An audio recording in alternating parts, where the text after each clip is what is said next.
atau motivasi materi itu pasti akan ada batasnya. Contohnya ketika kita bermotivasi uang, saya harus punya ini nih. Ketika mereka udah sampai di saat itu, dia pasti akan berhenti. Rata-rata seperti itu. Nah, motivasi saya yang saya terapkan saat ini adalah untuk bermanfaat untuk orang lain, yang pasti itu.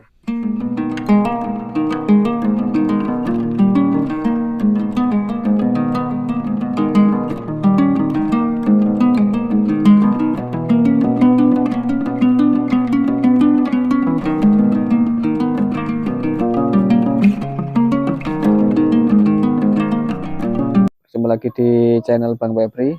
Oke teman-teman, kali ini saya berada di salah satu produksi jamur yang berada di Borobudur, Magelang. Salah satunya milik Mas Puput ya. Mas Puput ini adalah owner dari Jamur Borobudur, dan tentunya di sini juga sudah berkembang sangat pesat dari produksi jamur menjadi beberapa jenis olahan makanan, dan tentunya setiap hari banyak pengunjung yang berdatangan ke Jamur Borobudur.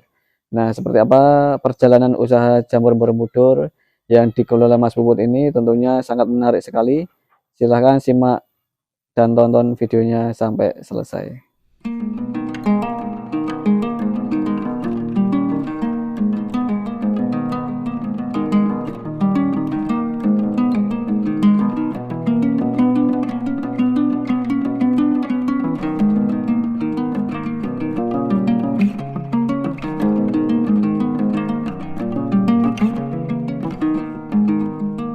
Perkenalkan, nama saya Puput Setioko.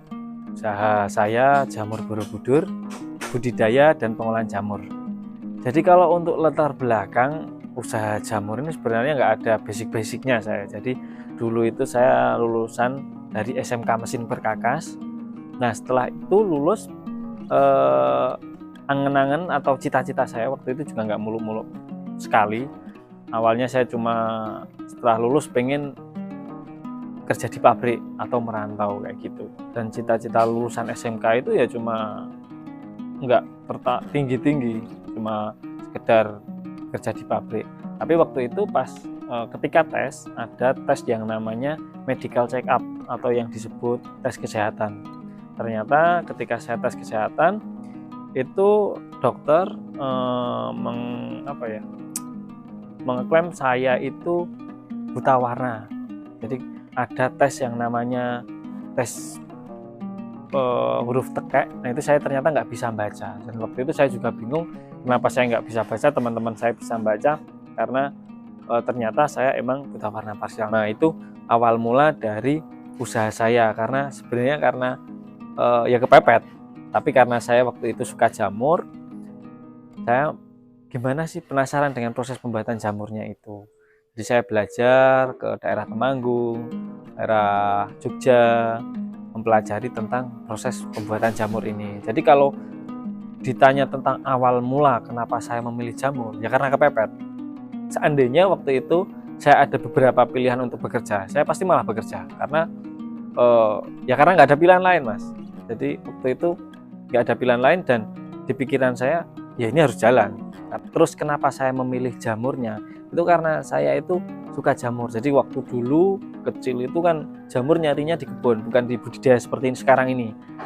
Kemudian ada di pasar-pasar itu ada yang jual, tapi di Magelang belum ada. Jadi jamur itu saya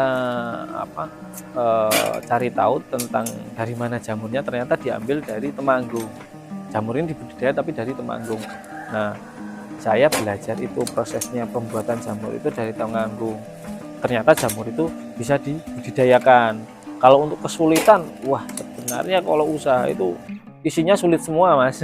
Jadi makanya awal-awalan tahun, di tahun pertama sampai mungkin di 3 tahun lah, 1, 2, 3 tahun itu, seandainya waktu itu ada pun yang menawarkan saya pekerjaan, saya milih bekerja.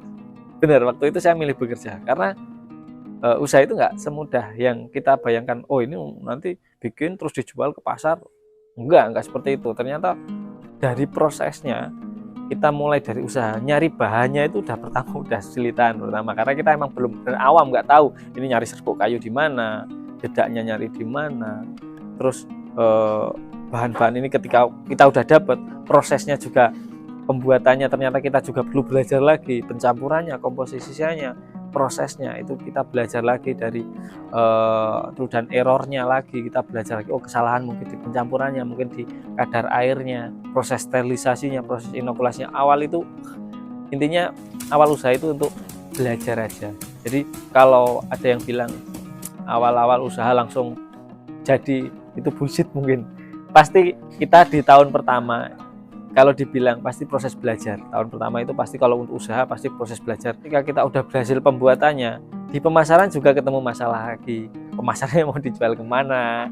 Terus seandainya hujan kayak gitu, dulu kita jualnya jual mentah, jual jamur mentah aja. Kita jual ke pasar, ternyata pasarnya menurun ketika hujan itu. Jadi permintaan pasar menurun. Kita sisanya banyak, kita harus jual kemana? Kayak bahkan dulu pas awal-awal kita jual pasar itu saya bangun jam 2. Jadi jam 2 kita petik, terus kita bungkusin kecil-kecil 250 gram itu, kita tawarkan di Magelang ada namanya eyek.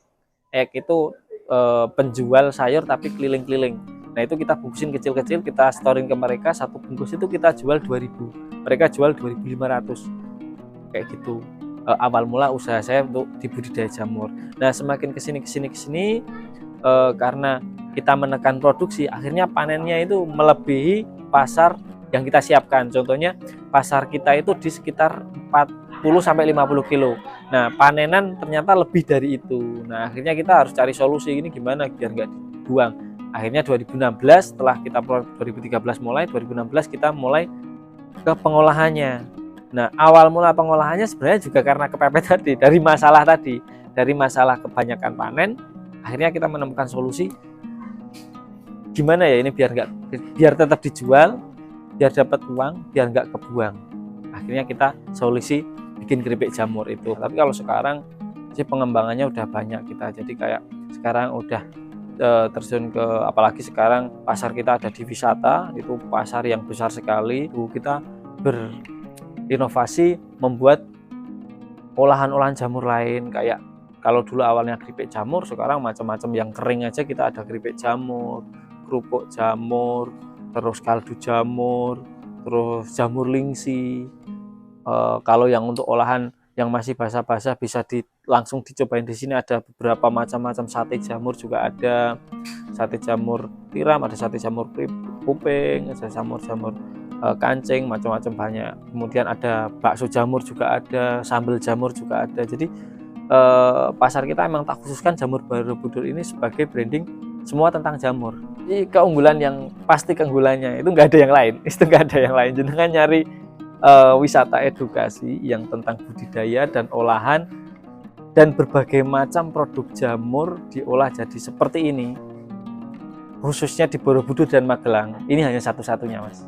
Untuk pemasaran tertinggi yang di budidaya jamur itu kita ada jamur tiram. Jadi kita juga buka mitra kayak untuk para calon-calon pengusaha baru yang pengen terjun ke dunia usaha, yang nggak tahu usaha apa yang mau mereka kembangkan atau terjun ke dunia usaha. Nah kita juga menawarkan usaha baru di budidaya jamurnya. Kita juga ada pendampingan, kayak kemitraan, kayak gitu. Jadi yang paling mudah di jamur tiramnya, Mas. Jadi jamur tiram ini paling diminati para pasar. Jika jamur tiram itu biasanya buat yang mungkin dikenal di pasar-pasar yang putih itu, yang kayak tudung tiram itu buat sayur, buat sate, semuanya bisa. Kalau yang untuk kuping biasanya buat sup, kimlo, tekwan, dia kayak kenyal, kayak kulit itu hitam, warna hitam, biasanya buat sup. Terus yang lingsi itu sejenis jamur kesehatan. Contohnya teman-teman pengen budidaya jamur dan benar-benar nol, jadi kita jual medianya atau teman-teman membeli backlognya. Pertama yang dilakukan adalah pastinya kandang. Jadi punya kandang atau kumbung jamur. Kumbung jamur itu tempat tumbuhnya jamur. Jadi nanti dibikin kayak rumah itu, tapi enggak kayak rumah mana, tapi yang penting terhindar dari cuaca sinar matahari sama hujan. Kemudian dibikin rak. Nah rak itu nanti buat yang ditata-tata backlognya itu. Kemudian untuk perawatannya mungkin beda musim beda. Contohnya di musim penghujan seperti ini. Musim penghujan kan kondisi cuaca itu sudah lembab dan suhu sudah mencapai untuk syarat tumbuhnya jamur. Nah, yang disiapkan ya mungkin cuma kebersihan. Seandainya pun itu semprot, mungkin 3 kali sehari nyemprot backlognya dan tanahnya bawahnya itu. Kalau untuk tanah disemprot itu karena untuk menjaga kelembapan ruangan, karena syarat tumbuhnya jamur itu kan lembab. Kalau untuk disemprot ke medianya itu berfungsi untuk media itu biar nggak kering, jadi biar bisa buat tumbuhnya jamur. Karena kalau media itu benar-benar kering, dia akan susah untuk tumbuhnya jamur. Jadi kalau untuk penjualan dari budidaya ke pengolahan, kalau normal itu mungkin nggak corona itu mungkin sekitar 100 sampai 150 jutaan. Itu omset Mas. Margin kita di 25 sampai 35%. Tergantung mana ini. Jadi contohnya budidaya jamur itu kan marginnya beda, keripik marginnya beda. Tapi rata-rata segitu, antara 25 sampai 35%. Jadi kalau untuk teman-teman yang mau pengen tahu tentang lebih jauh tentang jamur Borobudur ataupun yang tertarik dengan budidayanya atau pengen bermitra dengan kami, nanti ada di IG kita, ada IG @jamur_borobudur. Atau kalau yang pengen langsung ke tempat kami juga ada Google Map, klik aja Jamur Borobudur juga. Untuk FB juga sama, Jamur Borobudur. Jadi motivasi sampai sekarang yang saya terapkan itu kalau untuk usaha itu bukan semata-mata karena uang Mas, karena motivasi uang itu atau motivasi materi itu pasti akan ada batasnya. Contohnya ketika kita bermotivasi uang, saya harus punya ini, ketika mereka udah sampai di saat itu, dia pasti akan berhenti. Rata-rata seperti itu. Nah, motivasi saya yang saya terapkan saat ini adalah untuk bermanfaat untuk orang lain, yang pasti itu. Jadi mungkin dari kita produksinya, bahan ininya, penjualannya, itu kalau dikaitkan itu pasti ada manfaat untuk orang lain. Contohnya gini, yang budidaya, secara tenaga kerjanya, secara bahan bakunya, kita mengkaitkan semua banyak orang.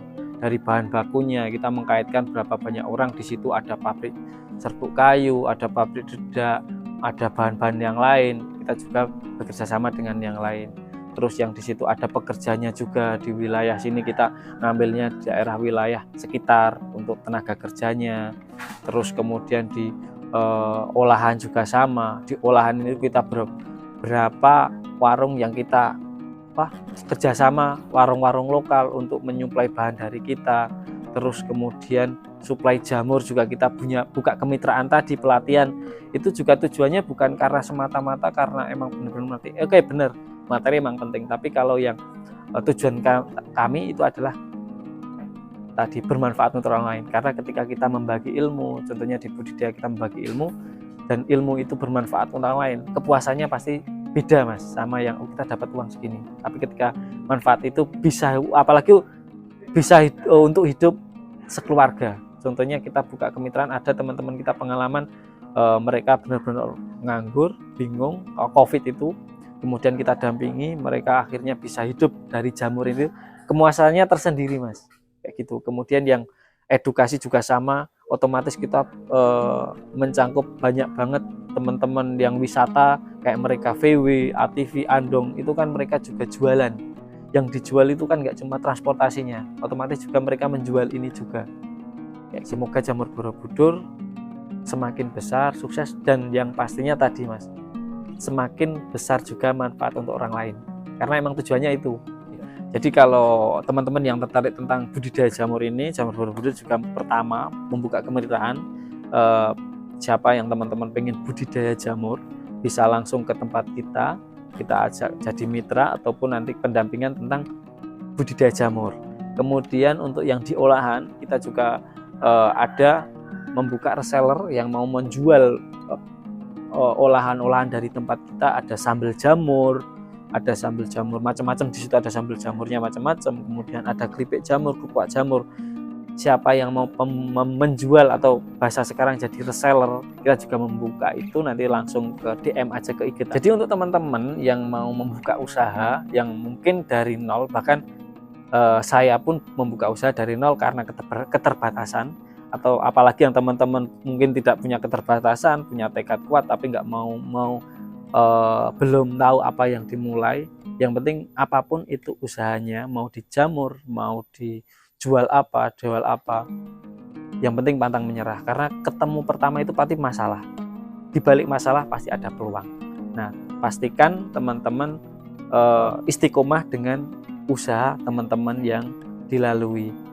Kalau ketemu masalah jangan pernah menyerah, karena itu awal masalah itu sebenarnya awal dari peluangnya teman-teman semua, kayak gitu Mas. Baik teman-teman, terima kasih dari Jamur Borobudur. Jangan lupa subscribe Bang Febri di YouTube teman-teman semua, biar Bang Febri semakin semangat untuk membuat konten-konten yang lain dan inspirasi-inspirasi lain. Terima kasih.